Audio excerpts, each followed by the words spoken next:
poor woman, desperate mother walked into a quiet sandwich shop with just 87 cents in her pocket, trying to pay for a single slice of bread, while a tired but kind-eyed CEO, who was also a single dad, watched from the corner table and finally said the words that would change everything for her and her daughter. "Sit down, eat first." The late afternoon sun slanted across the almost empty street, casting long strips of gold through the windows of a small sandwich shop tucked into a sleepy neighborhood, where the air carried the warm scent of fresh bread and butter, and an old jazz tune drifted from a radio sitting near the counter. The shop was modest and unremarkable on most days, furnished with only a handful of wooden tables and a glass display filled with simple rolls and sandwiches. Yet on this particular day, it became the stage for a quiet act of grace that would ripple far beyond its four worn walls. When the door creaked open, a gust of chilly November wind slipped inside, along with a slender young woman with blonde hair twisted into a neat bun that had been retied too many times, her shoulders drawn tight against the cold as she guided a small girl by the hand. The girl, about 5 years old, wore a second-hand coat that was just a little too big and a pink dress that fluttered around her knees. And although her cheeks were rosy and her eyes bright, her small stomach had been growling since morning. The woman's name was Ara, and her eyes moved nervously around the shop, trying not to appear desperate as a few customers glanced up and then quietly returned to their meals, unwilling to linger on the sight of someone clearly running out of options. She led her daughter, Mila, to the counter and stared at the chalkboard menu, the words blurring slightly as she counted her coins in her pocket. When she finally spoke, her voice was so soft it nearly blended with the music overhead as she asked if she could please buy just one slice of bread. The man behind the counter hesitated kindly and explained that they did not sell slices, only whole sandwiches, and his regret showed on his face as her fingers trembled and she pulled out a few worn coins, some nickels, a quarter, a couple of pennies, spreading them on the counter as if by arranging them neatly she could somehow make them worth more. She whispered that she only had 87 cents and that it was everything she had for the day, while beside her, Mila tugged her sleeve and stared longingly at the tray of warm rolls behind the glass. Ara forced a small smile for her daughter, brushing a stray hair from Mila's forehead, even though her own stomach was as empty as her wallet, and the hollow ache inside her had become so familiar she hardly noticed it anymore. The shopkeeper shook his head with genuine apology, explaining that he was not allowed to sell single slices, and that the system simply did not work that way, and the words landed like quiet stones in Ara's chest. Before the sadness could fully settle, a calm voice cut through the air from the corner of the shop, steady yet gentle, telling them to sit down and eat first. Ara turned and saw a man seated alone by the window with a half-eaten sandwich and a bowl of soup, his dark gray suit slightly rumpled and his tie loosened as if he had given up on keeping everything perfectly in place. His hair looked like he had run his fingers through it more than once that day, not out of vanity but out of stress, and although he did not look flashy or arrogant, there was a grounded quality in his posture, a quiet strength that came from someone who had carried weight before. He repeated his invitation in a softer tone, asking Ara and Mila to sit and eat, as if it were the most natural request in the world, and not an extraordinary act of kindness in a very fragile moment. Pride told Ara to decline, reminding her of all the times she had promised herself she would never beg,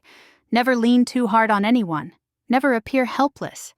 Yet when she looked down and saw Mila's rare, radiant smile, the first real one in days, she found herself nodding. He gestured toward his table near the window, and Ara guided Mila to a chair, settling the little girl across from the stranger while trying to keep her hands from shaking. The shopkeeper, relieved to have a simple solution to a complicated moment, quickly brought a plate piled with warm bread, a dish of butter, and 2 steaming bowls of soup, setting them down with a quiet smile before hurrying back to the counter. Ara whispered her thanks as she sat, her voice unsteady but sincere, while Mila swung her legs underneath the chair, excitement bright in her eyes as she stared at the food in front of her. The man extended his hand with simple politeness, introducing himself as Callum, and when Ara placed her cold fingers in his, she answered her name with a touch of shyness, then confirmed that the eager little girl beside her was Mila, 5 years old and endlessly curious. Mila grinned and declared that she liked pink and soup, and Callum chuckled, calling those excellent choices, which made her giggle even harder as she tore off a piece of bread and dipped it into the bowl. Ara watched her daughter close her eyes in bliss as she took that first bite, and a wave of emotion rose so quickly it almost knocked the air from her lungs, mixing relief, gratitude, exhaustion, and something deeper she could not yet name. She turned her head slightly and pretended to rub at her eye so no one would notice the tears gathering there, while Callum quietly returned to his own sandwich, acting as though feeding a hungry stranger and her child were the most ordinary thing he could possibly do. He watched them with the kind of attention that did not pry but understood, his gaze gentle and observant, in a way that said he recognized the story and the tension of Ara's shoulders without needing to demand every detail. As the sun slipped below the horizon and the sky outside grew darker, the small corner table by the window became a fragile pocket of warmth, where a stranger's simple generosity filled 2 empty stomachs and began to mend a heart that had almost forgotten what it meant to be seen without judgment. Callum motioned quietly to the server and asked for another bowl of hot soup and a sandwich prepared with extra cheese for Mila, explaining that little adventurers needed fuel. Mila devoured the meal with clear delight, her cheeks regaining color as the warmth from the soup spread through her small body, while Ara sat with straight, cautious posture, as though she half expected someone to interrupt at any moment and declare that this comfort did not belong to her. When Callum asked if they lived nearby, his tone remained low and conversational rather than probing, giving her a chance to answer or to hold back. Ara hesitated, then admitted that they were staying a few blocks away at the Old Harbor Motel, adding that it was temporary, at least she hoped so, until she could find something more stable. He did not press for more, did not ask why they were there or how long they had been struggling. He simply listened and nodded as another steaming bowl of soup arrived, complete with a fresh roll which he gently slid toward her. She began to protest, saying that he did not have to keep doing this, yet he cut her off with a calm acknowledgement that he knew he did not have to, which somehow made the gesture feel even more sincere. Taking a slow breath, she picked up the spoon and, after a heartbeat of hesitation, allowed herself to eat. In a voice so low it almost blended with the clink of cutlery and the quiet jazz, she revealed that she had lost her job 3 months earlier, that she had once worked as a quality technician in a food production facility until the company downsized and let workers go, and that since then she had applied everywhere she could think of: supermarkets, warehouses, cleaning offices at night. Yet none of those applications had turned into a paycheck. She admitted she had sold nearly everything that wasn't essential, from jewelry her mother had gifted her to an old laptop, and even some of Mila's toys, just to cover motel costs and simple meals, and that she had never told Mila the full truth, choosing instead to call their moves little adventures so the girl would not see the fear in her eyes. At that moment, Mila looked up from her bowl and cheerfully agreed that she loved adventures, completely unaware of the gravity wrapped around her mother's words, and in a gesture so pure it stole the air from the room, she tore a piece of her bread roll and placed it carefully on Ara's plate with a bright, "For you, Mommy." Ara's lips trembled as she thanked her daughter, her voice barely holding together, while Callum watched in silence, something inside him tightening not from pity but from deep respect. There was an unbreakable dignity in the way Ara held herself, even with almost nothing left, and the generosity of a child who had so little offering her only piece of bread moved him more than any speech could have. When the melted cheese from Mila's sandwich stretched from her mouth to her chin, he handed her a napkin with an amused smile, and she wiped her face with clumsy enthusiasm, which made both adults laugh for the first time in a long while. When the meal neared its end and the bowls stood mostly empty, Ara glanced at the few remaining coins she still carried, the same ones that had sat useless on the counter earlier, and the weight of owing something she could not repay pressed heavily on her. She pulled the coins from her pocket, pushed them across the table toward Callum, and insisted that although it was not enough, she needed him to accept them for the bread, because she could not bear to feel like she was taking more than she deserved. Callum looked down at the small pile of coins and then back at her with a steady gaze, and with one smooth motion he slid them back across the table, explaining in a quiet but certain tone that he did not take money from people who knew how to share, even if the offering was just a small piece of bread. The sentence landed like a gentle blow to her chest, and Ara blinked rapidly as her throat tightened, unprepared for a kindness that carried so much respect and so little pity. It was not simply the food that brought warmth to that moment, nor even the security of a full stomach after a long day of uncertainty. It was the way he spoke to her, the way he saw her as more than a problem to solve, more than a burden to carry, and treated her as someone whose choices still held value. She nodded, unable to trust her voice, and slipped the coins back into her pocket while Mila hummed softly, swinging her legs under the table, content and full. For the first time in many months, something stirred quietly in Ara's chest,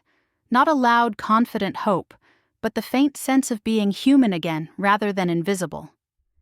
Outside, the sky darkened into a smoky blue as the evening settled over the city. Ara and Mila eventually wrapped themselves in their coats, thanked Callum once more, and walked back toward the harbor motel with slower, softer steps, their silhouettes fading into the night. Callum stepped outside the shop a few minutes later and stood still for a moment, hands in his coat pockets, letting the wind tug at his sleeves, while he tried to process the knot of emotions in his chest. Then he pulled out his phone, dialed a familiar number, and spoke to his assistant, Harper, in that same calm, efficient voice he used for major business decisions. He asked her to discreetly look into a woman named Ara, who was staying at the old harbor motel with a 5-year-old daughter named Mila, and who had previously worked as a quality technician, requesting a full summary of her work history and certifications. Harper, accustomed to unusual but precise instructions, agreed without question, and promised to begin that night. When Callum went back inside to check that his bill was paid, he noticed something folded neatly on the chair where Ara had been sitting. A small white linen handkerchief edged with delicate blue embroidery and stitched with the initials AA in one corner. He picked it up carefully, feeling the fine, even stitches against his fingers, imagining the patience it must have taken to sew them, perhaps during a late-night hour after a child had finally fallen asleep. Slipping the handkerchief into his coat pocket, he stepped back out into the wind, carrying with him not only a piece of cloth, but a quiet resolve to do more than simply pay for one meal. 3 days passed, and in the dim light of their motel room, Ara sat on the edge of the bed with her knees drawn up, listening to Mila's soft breathing as the little girl napped beside her, clutching a worn, stuffed rabbit. The faded wallpaper and buzzing bathroom light made the space feel smaller than it already was, but for now it was still a roof over their heads.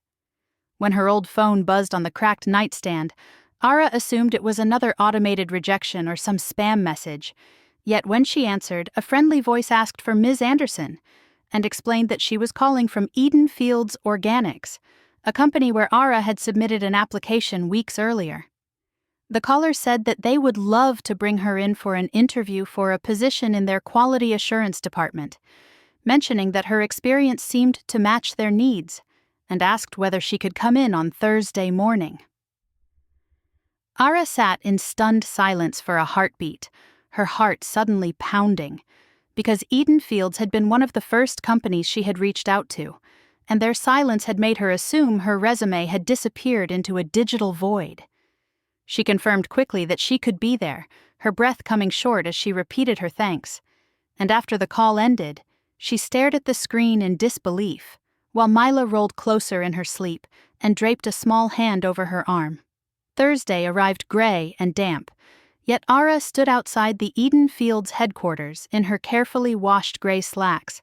and a simple blouse that had faded a little at the seams, her shoes scuffed but clean. She had pressed everything the night before, smoothing out each crease with quiet determination, and now she took a deep breath and stepped into the lobby. The office smelled faintly of rosemary and mint, decorated with light wood furniture and thriving green plants that lined the hallways, giving the space a sense of health and possibility. The receptionist greeted her warmly, handed her a visitor badge, and directed her to a conference room where a panel of 3 managers waited. The interview was serious but fair, and they asked detailed questions about her experience with food safety, inspection protocols, and how she handled reports and audits under pressure. Ara answered honestly, never exaggerating, never begging for sympathy, explaining that she had worked under tight deadlines and through chaotic seasons and had learned how to stay focused even when her personal life felt uncertain. The managers exchanged glances that suggested they were impressed, recognizing that she was not flashy but precise, steady, and clearly capable. What Ara did not realize was that her resume had returned to the top of the pile because someone whose opinion carried enormous weight had quietly flagged it for second review, insisting that it be considered again. When she walked out of the building an hour later, clutching her coat against the damp air, something inside her had shifted. She did not yet feel sure of anything, but she felt the presence of possibility. 2 days later, an email arrived with an offer letter from Eden Fields Organics, confirming her position as a full-time quality assurance technician with benefits and a start date set for Monday. She read the words again and again, checking that her eyes were not deceiving her, and when she finally looked up at Mila, who sat at the motel's small table coloring in her favorite pink dress, she whispered that Mommy had gotten the job. Mila's face lit up as she asked, with childlike priorities, whether that meant they could have cereal and milk again, and Ara laughed through her tears and promised that not only would there be cereal and milk, there might even be strawberries in their future. On her first day at Eden Fields, Ara received a crisp lab coat, a clipboard, and a name badge that read Ara Anderson. And for the first time in months, she saw herself reflected in something other than survival. Her responsibilities included monitoring cleanliness on the production floor, testing samples, and ensuring that every stage of the process met organic certification standards, tasks that demanded precision and patience, 2 things she possessed in quiet abundance. Her colleagues noticed her calm presence and attention to detail, and within a week her supervisor, a firm but warm woman named Jeanette, commented that she was very glad someone had finally found Ara and brought her in. Even better, Eden Fields offered an on-site childcare program for employees, and Mila enrolled in the small preschool, arriving each morning with her pink backpack and leaving each afternoon full of stories about new friends and shared snacks that did not need to be split into tiny pieces. Life slowly shifted from a daily scramble to survive into the steady building of a future. And yet Ara still had no idea that the man who had bought her soup in that quiet sandwich shop was the CEO who had pushed her resume forward. Callum rarely visited the headquarters, spending most of his time on farms or in a separate operations office, preferring to focus on supply chains and field work rather than boardroom spotlights. His presence hovered over the company like a quiet guardian, respected, but distant until one Thursday afternoon, when a small miscommunication brought their worlds face to face again. Ara had agreed to stay late to help manage a delivery mix-up that threatened to delay a production line, while Mila waited near the employee entrance with an intern who had been assigned to supervise her. When the intern was suddenly called inside to make a quick clarification on some paperwork, she assumed another staff member would take over, leaving Mila alone for just a few minutes near the gate. At that exact moment, Callum arrived for a surprise walkthrough of the facility, stepping from his car and immediately noticing a small figure sitting by the entrance with a pink backpack clutched in her hands and quiet tears streaking her cheeks. He approached slowly, lowered himself to her level, and asked if she was all right, and when she looked up and recognized him, her face brightened through the tears as she called him the Sandwich Man. He smiled and confirmed her memory, calling her by name, and when she admitted that she had lost her mommy, he offered her a bottle of water and asked if he could carry her somewhere safe while they waited. Without hesitation, Mila lifted her arms, and he held her gently, treating her like the most precious cargo he had ever carried. In the security office, he sat with her, asking about her day and listening to her chatter about her favorite pink crayon, the one she had named Princess Daisy, while the staff worked to locate her mother. 10 minutes later, Ara came rushing down the hallway with terror written all over her face, her heart pounding so hard she could hear it in her ears. And when she saw Mila sitting calmly on Callum's lap, her knees nearly gave out with relief. She apologized in a breathless rush, trying to explain that she had believed her daughter was still with the staff, but Callum reassured her that Mila was safe and that she was a very brave girl, handing the child back into her arms. Only then did Ara fully realize that the man from the sandwich shop and the man in the formal photographs in the lobby were the same person, and when she asked whether he worked there, he replied with modest understatement that, in a way, he did. From that point on, their paths crossed a little more frequently as the holiday season approached, and the company held staff appreciation events, small town hall meetings, and harvest celebrations. Each time, Callum greeted her with the same calm warmth he had shown from the beginning, always leaving space for her to speak first, never crowding her or making her feel like she owed him a performance of gratitude. At first, Ara told herself that he was simply a kind boss who treated his employees with respect, and she tried to keep her expectations pinned firmly to the ground. Yet small details began weaving themselves into a pattern she could not ignore. Coloring books and crayons appeared in Mila's cubby at the preschool, wrapped plainly in brown, paper with her name written on the front, and on another day, a small cup of strawberry yogurt, Mila's favorite, sat waiting in the fridge with a note indicating it was reserved for her, though no one claimed to know where it had come from. Whenever Ara asked the staff about the anonymous gifts, they shrugged with genuine confusion, yet Mila announced confidently that they were from the sandwich man, who clearly liked them. Ara smiled at her daughter's certainty, but kept silent, reminding herself that Callum was her employer, and that she could not afford to build fantasies on unspoken kindness. Still, she could not deny that she began to look forward to seeing him at company events, to hearing his voice during announcements, to catching brief glimpses of him walking the production floor. Their conversations were never long, yet they lingered in her mind afterwards, replaying in quiet moments. He asked about Mila's favorite stories, and when Ara mentioned that her daughter loved fairy tales with brave girls and hopeful endings, Mila soon came home with a picture book called The Princess and the Garden Fox, tucked into her preschool bag, with no note explaining its origin. One evening, as they ate macaroni and cheese with steamed broccoli at the tiny kitchen table in their small apartment, a significant upgrade from the motel room thanks to Ara's steady income, Mila drew on the back of a grocery receipt, filling it with bright loops of color. She suddenly looked up and asked a question with absolute seriousness. She wanted to know whether the sandwich man was secretly Santa Claus, because he brought surprises, knew exactly what she liked, and made her mother smile in a way she had not smiled for a long time. Ara stood in the kitchen with plates in her hands, stunned into silence for a moment. Because her daughter's simple logic had touched a place in her heart she had tried hard to keep guarded. She thought about Callum's steady presence, the way he listened without rushing to fix everything at once, the way he looked at Mila with genuine affection instead of detached charity, and the way he looked at her with respect even when she spoke about her lowest moments. Her heart beat faster whenever she heard his voice down the hallway at work, and her cheeks warmed when their eyes met. Not because she felt obligated, but because something real and fragile had begun to grow in the quiet spaces between them.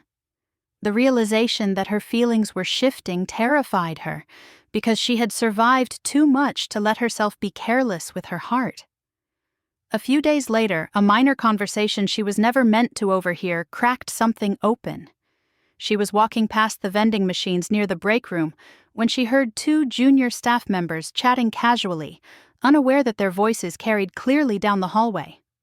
One claimed to have heard from Jeanette that the CEO had personally flagged Ara's resume and pushed her hiring forward, while the other reacted with disbelief, astonished that he would ever get involved at that level, suggesting that Ara must have made a powerful impression.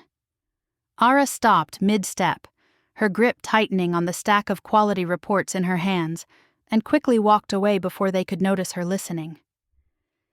The rest of her day passed in a blur as she moved through her tasks on autopilot, answering questions automatically while her mind replayed the overheard conversation again and again.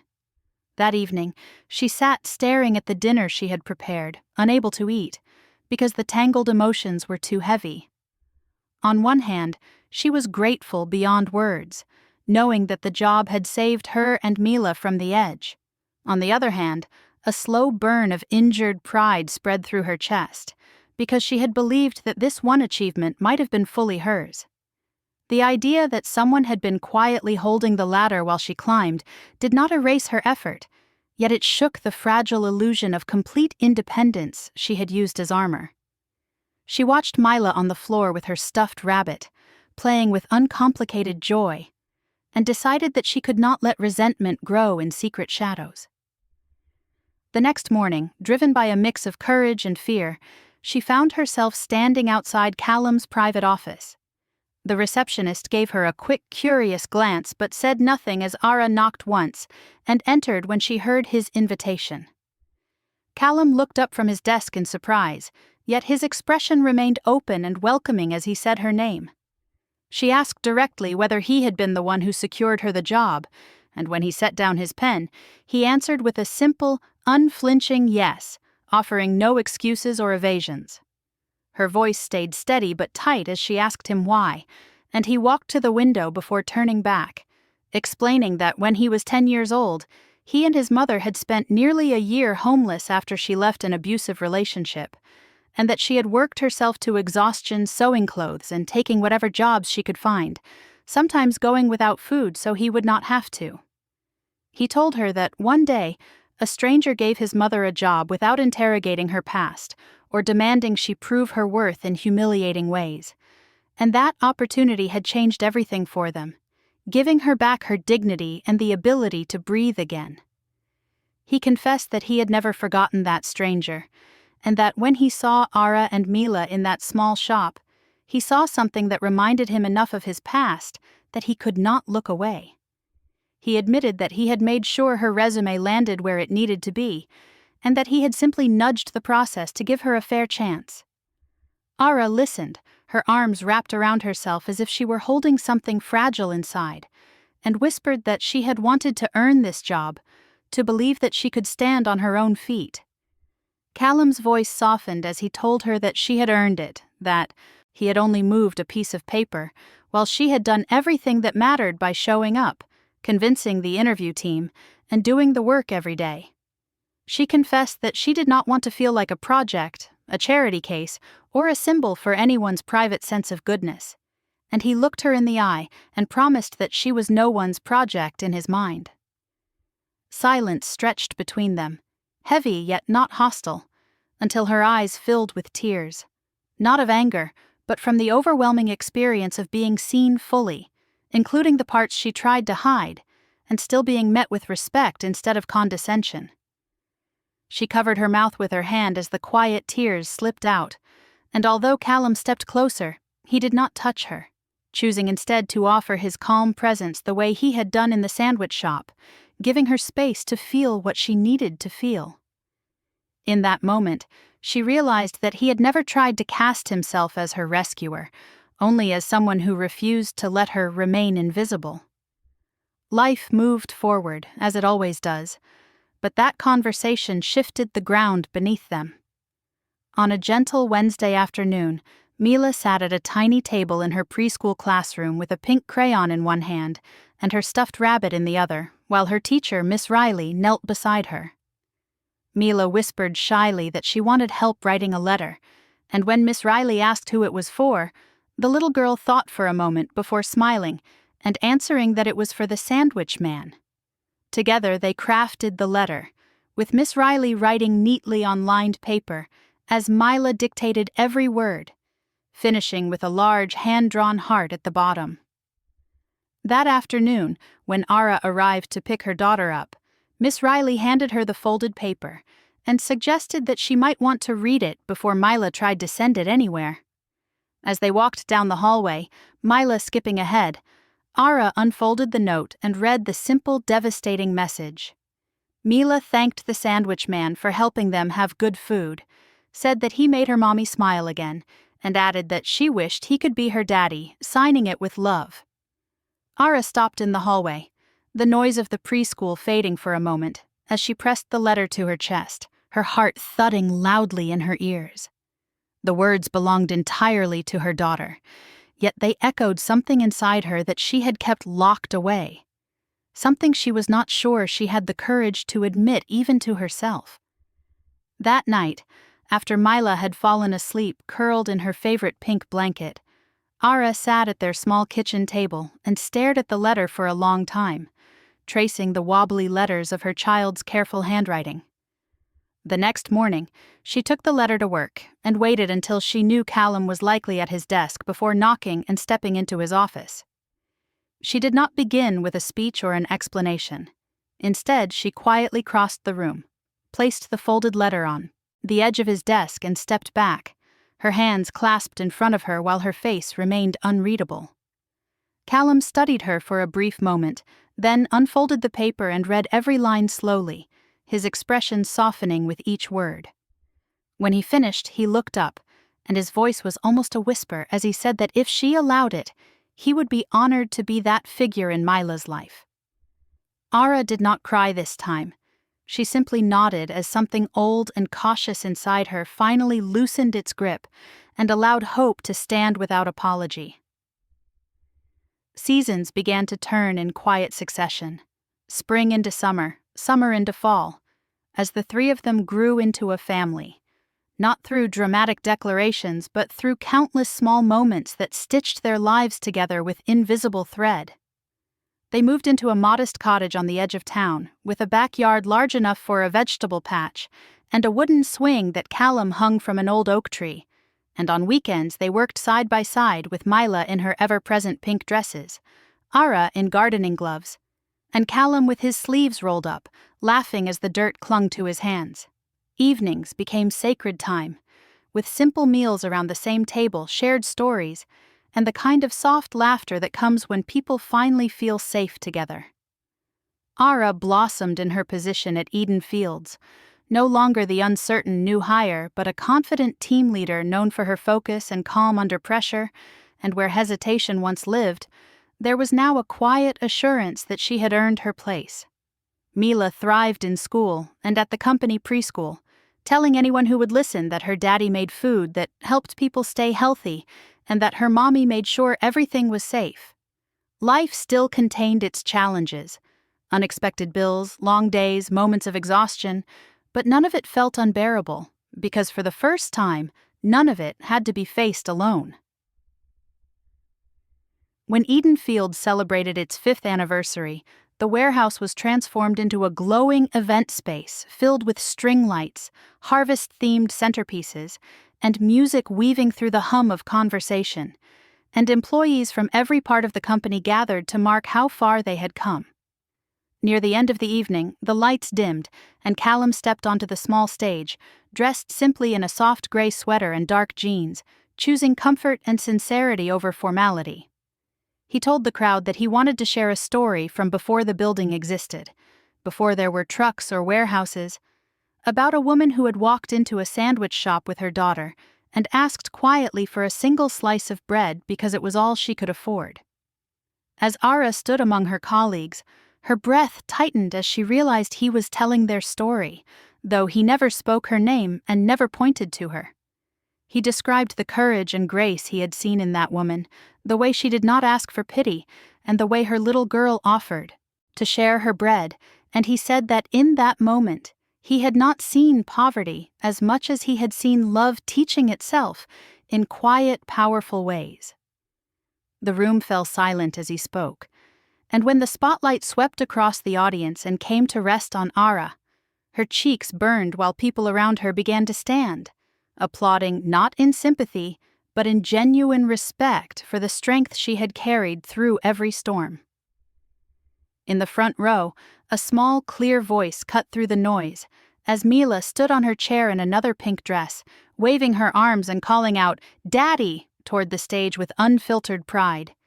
And Callum's eyes lit up as he smiled back at her, the corporate titles and distances disappearing for a moment until they were just a father, a mother, and a child whose story had started with one shared meal. Later that night, at their cottage, they gathered around a small fire pit in the backyard while the trees glowed gold in the fading light and the air smelled of smoke and cinnamon. They shared a loaf of freshly baked bread from Callum's Sunday ritual, a quiet tradition he had started to honor the beginning of their story, tearing pieces and passing them around the circle. Mila curled against Ara's side, half asleep, still clutching a crust in one hand, while Callum leaned over and gently tucked a stray strand of hair behind Ara's ear. She looked at him with eyes full of gratitude and whispered her thanks for seeing her when no one else seemed to notice, and he took her hand and told her that he had not only seen her,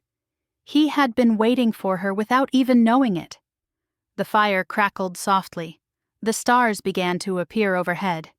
and in that small backyard 3 people who had once been strangers sat together, sharing more than food, proof that a single slice of bread and a simple invitation to sit and eat first had grown into a life filled with love, dignity, and home. Thank you for walking with us through this heartwarming journey, a story that began with 87 cents and a quiet act of kindness in a modest sandwich shop, and unfolded into a life rebuilt through courage, compassion, and second chances. If this story touched your heart or reminded you how powerful a small gesture can be when someone is standing on the edge, we invite you to keep that feeling alive by staying connected to this channel and the community that gathers around it. Take a moment to like this video if it moved you, share it with someone who might be struggling in silence or searching for hope, and subscribe to Soul-Stirring Stories so you never miss another cinematic tale of ordinary people whose lives are transformed by unexpected grace. Your comments, your shares, and your presence here help these stories travel farther, lighting a path for others who need to remember that they are not invisible, that one open hand, one shared meal, or one simple, "sit down, eat first," can truly change someone's world.